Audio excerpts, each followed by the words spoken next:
En bedankt. Goeie. En zag je het de hele dag terug? Altijd normaal wel. Jochen worden muis. Tot 6 uur. En waarom doe je het werk nog altijd? Ik zit erin. Ik heb de nacht contact met de mensen. En ja, en het is mijn vak. Hoe oud ben je al intussen? Ik ben 24. En hoe jong ben je al begonnen? Nou, als jongje, bij mijn huid en bij mijn opge. Dus dan win je hier als Ik krijg de kiezen stil, hè? 8, 9, 10. Jeder, Jij er al? ja. Nou, Jochen is 41. Ja. Hoe steen je al in het leven? Poer best. Dan maar op. En hoe kan het dat je nog altijd zo enthousiast en fleurig bent? Hè? Het houdt een beetje, denk ik. Niet vanzelf. Je moet gemiddeld nemen.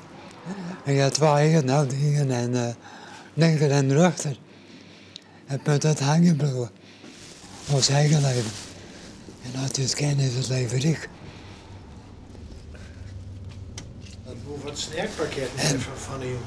Wat kost het zo'n poetje? Zijn put is 1,75 te betalen, hè? Ja. En dan is het Hier wel en meer hoed er net bij, hoor, bij de snackpakket. even Ja, een paar jirpels misschien.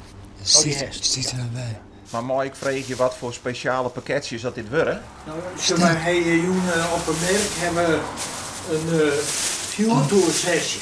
En dan jou ook zo'n eind, jou ook een snackpakket.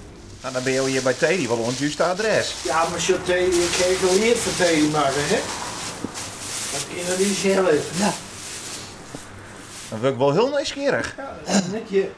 Ik weet net weer. het luidt derde. Achterin. En appeltjes en parm.